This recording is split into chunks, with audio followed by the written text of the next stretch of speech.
संतोष मिश्रा जी के यहाँ पहला लड़का हुआ तो पत्नी ने कहा, बच्चे को गुरुकुल में शिक्षा दिलवाते हैं। मैं सोच रही हूँ कि गुरुकुल में शिक्षा देकर उसे धर्म ज्ञाता पंडित योगी बनाऊंगी।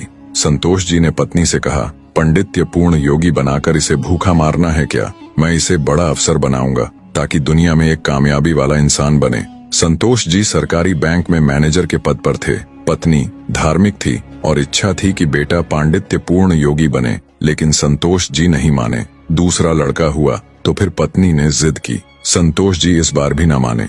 तीसरा लड़का हुआ, पत्नी ने फिर जिद की, लेकिन संतोष जी एक ही रट लगाते रहे, कहाँ से खाएगा, कैसे गुजारा करेगा, और नहीं माने। चौथा लड़का हुआ। इस बार पत्नी की जिद के आगे संतोष जी हार गए और अंततः उन्होंने गुरुकुल में शिक्षा दीक्षा दिलवाने के लिए वही भेज ही दिया। अब धीरे धीरे समय का चक्र घूमा। अब वो दिन आ गया जब बच्चे अपने पैरों पे मजबूती से खड़े हो गए। पहले तीनों लड़कों ने मेहनत करके सरकारी नौकरियां हासिल कर ली। पहला डॉक्टर, दूसरा बैंक मैनेजर, तीसरा एक सरकारी कंपनी में जॉब करने लगा। एक दिन की बात है, संतोष जी पत्नी से बोले, अरे भाग्यवान, देखा मेरे तीनों होनहार बेटे सरकारी पदों पे हो गए ना, अच्छी कमाई भी कर रहे हैं। तीनों की जिंदगी तो अब सेट हो गई, कोई चिंता नहीं रहेगी अब इन तीनों को।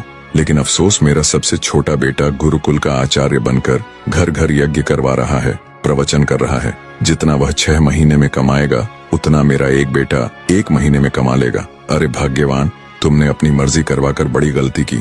तुम्हें भी आज इस पर पश्चाताप होता होगा, मुझे मालूम है, लेकिन तुम बोल क्यों नहीं रही हो? पत्नी ने कहा, हमसे कोई एक गलत है और ये आज दूध का दूध पानी का पानी हो जाना चाहिए। चलिए अब हम परीक्षा ले लेते हैं चारों की, कौन गलत है कौन सही पता चल जाएगा। संतोष जी मान गए। दूसरे दिन शाम के वक्त पत्नी ने बाल बिखराकर, अपनी साड़ी का पल्लू फाड़कर और चेहरे पर 1-2 नाखून के निशान मारकर आंगन में बैठ गई और पतिदेव को अंदर कमरे में छिपा दिया। बड़ा बेटा आया, पूछा, मम्मी क्या हुआ? माँ ने जवाब दिया, तुम्हारे पापा ने मारा है। पहला बेटा बोला, बुढ़ा सठिया गया है क्या?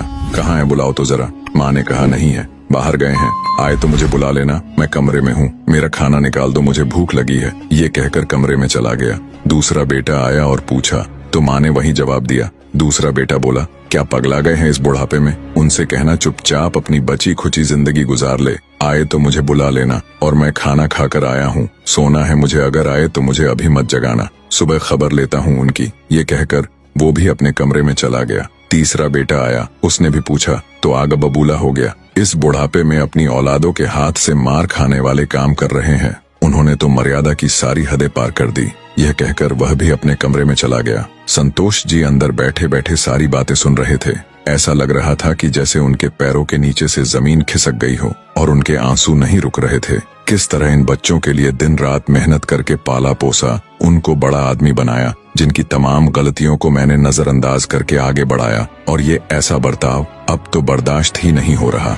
इतने में चौथा बेटा घर में हरि ओम करते हुए अंदर आया। माँ को इस हाल में देखा तो भागते हुए आया, तो माँ ने अब गंदे गंदे शब्दों में अपने पति को बुरा भला कहा। तो चौथे बेटे ने माँ का हाथ पकड़कर समझाया कि माँ, आप पिताजी की प्राण हो, वो आपके बिना अधूरे हैं। अगर पिताजी ने आपको कुछ कह दिया तो क्या हुआ? मैंने पिताजी को आज तक आपसे बदतमीजी से बात करते हुए नहीं देखा।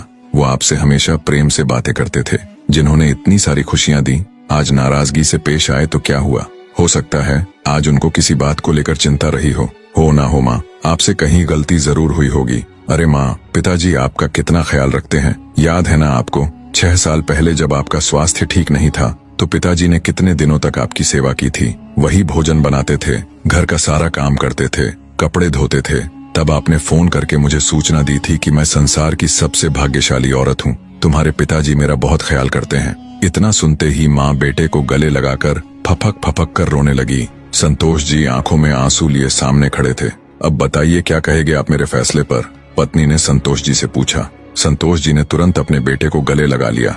संतोष जी की धर्मपत्नी ने कहा, ये शिक्षा इंग्लिश मीडियम स्कूलों में नहीं दी जाती। माँ बाप से कैसे पेश आना है, कैसे उनकी सेवा करनी है, ये तो गुरुकुल ही सिखा सकते हैं, जहाँ वेद गीता रामायण जैसे ग्रंथ पढ़ाए जाते हैं, संस्कार दिए जाते हैं। अब संतोष जी को एहसास हुआ, जिन बच्चों पर लाखों खर्च करके डिग्रियां दिलाई, वे सब जाली निकले। असल में ज्ञानी तो वो सब बच्चे हैं जिन्होंने जमीन पर बैठकर पढ़ा है। मैं कितना बड़ा नासमझ था। फिर दिल से एक आवाज निकलती है, काश मैंने चारों बेटों को गुरुकुल में शिक्षा दीक्षा दी होती। स्कूलों में अगर संस्कार और उदारता की दीक्षा नहीं दी जा रही है तो वह स्कूल नहीं, केवल धंधा और व्यापार के केंद्र है। मातृमान पितृमान आचार्यवान पुरुषो वेदः। वीडियो आपको पसंद आया हो तो प्लीज वीडियो को एक लाइक करके चैनल को सब्सक्राइब करना ना भूलें। धन्यवाद।